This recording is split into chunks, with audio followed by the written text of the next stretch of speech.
and welcome to this week's new book releases for the first week of July.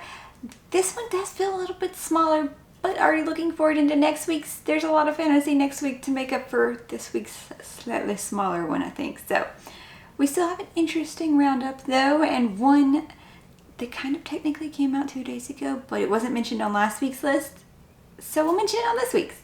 I'm Morgan. If this is your first time here, thank you for clicking. I hope you enjoy, find something new to pick up, and will consider subscribing to come back for more new books, unboxings, and vlogs. Let's get into the list. And as usual, timestamps per genre. Starting out though is going to be fantasy, with some interesting ones on this one too. The first one is The Rowan by Davis Brun.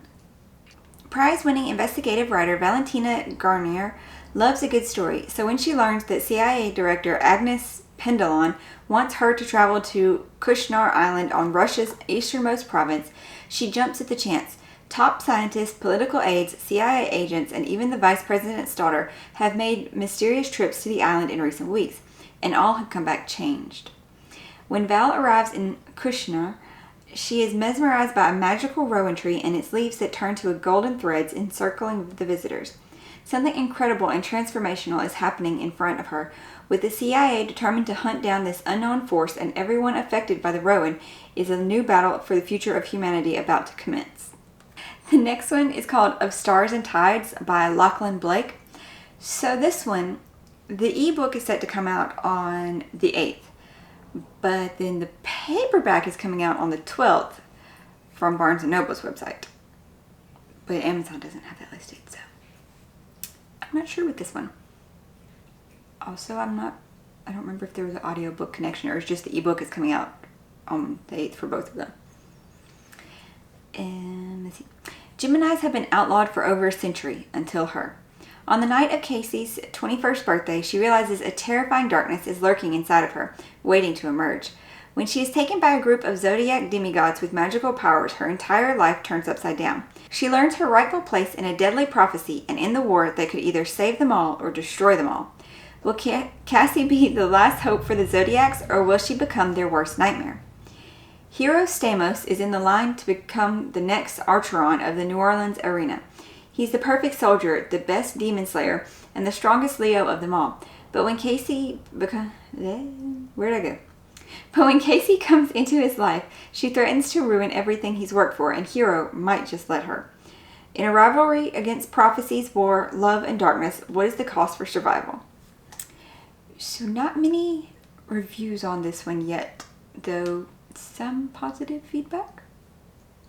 It has aspects that I find interesting, and I would like to see how it plays out.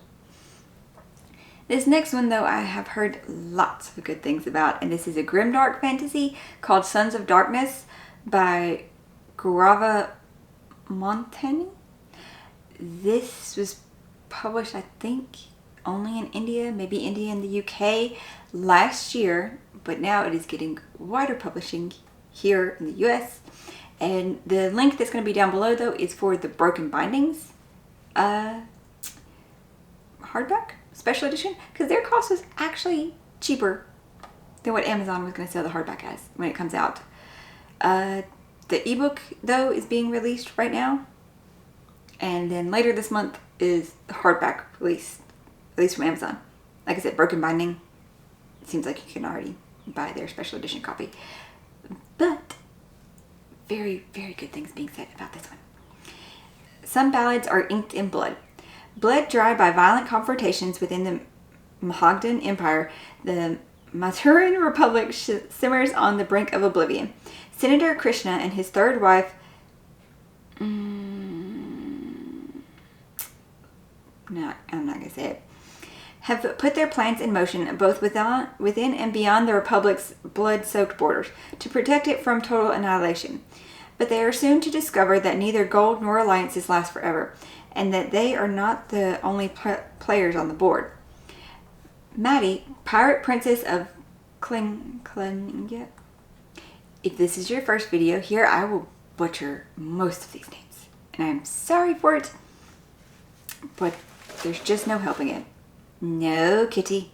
So the pirate princess Maddie has decided to mend her ways and become a good wife, But old habits die hard, especially when one habitually uses murder to settle old scores.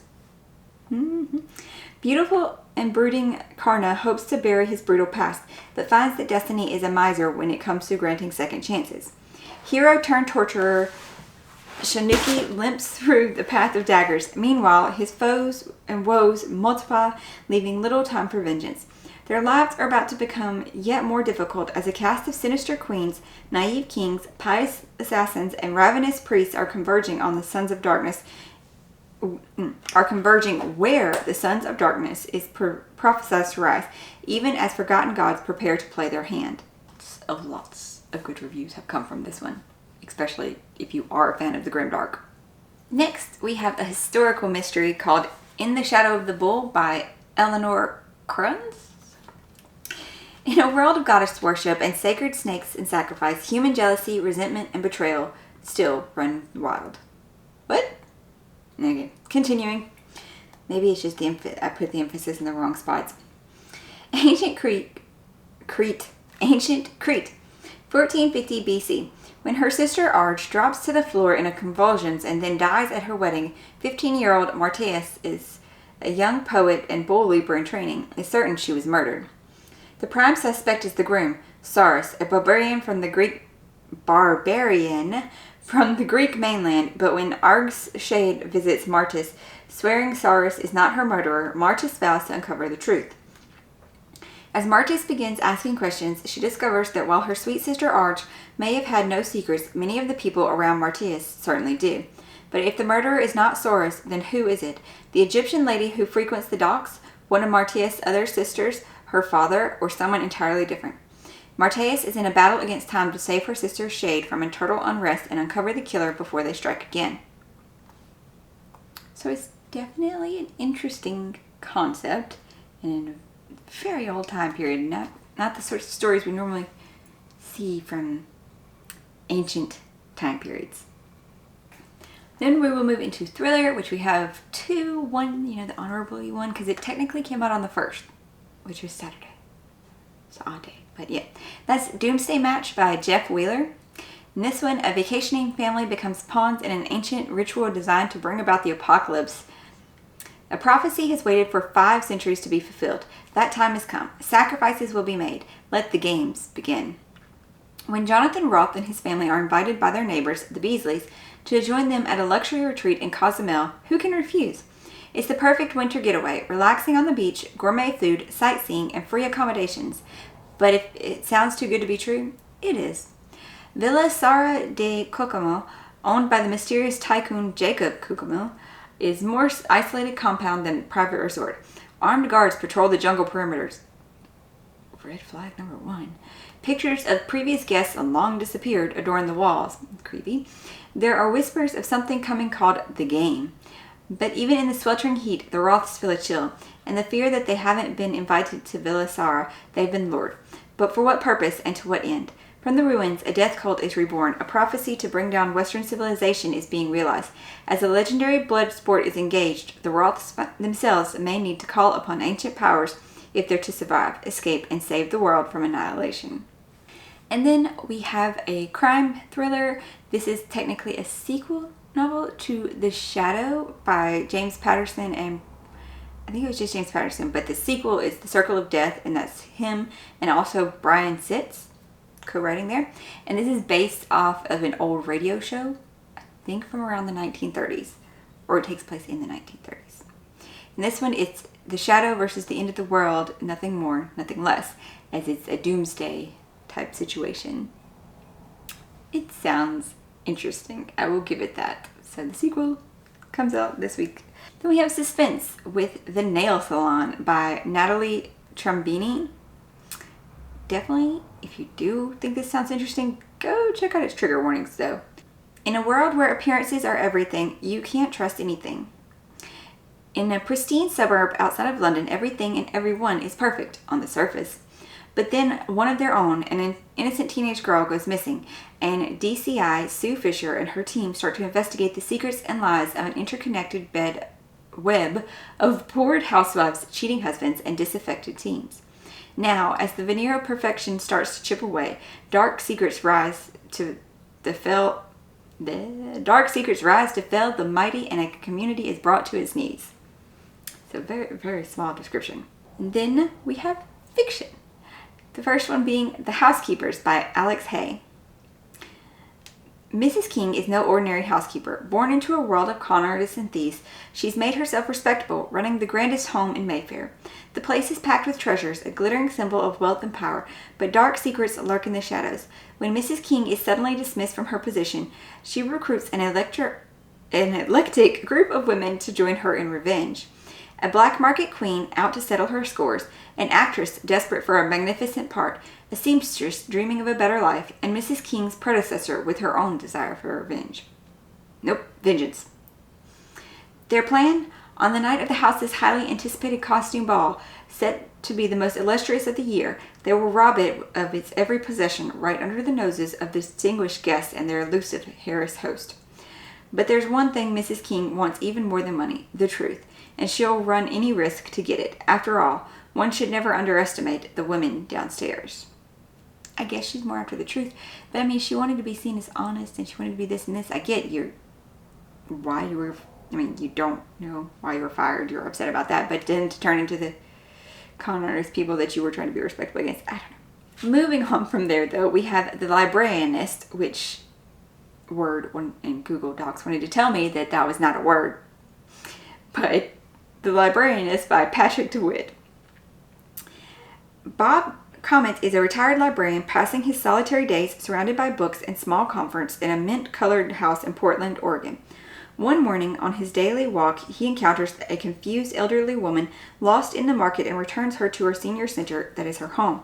Hoping to fill the void he's known since retiring, he begins volunteering at the center.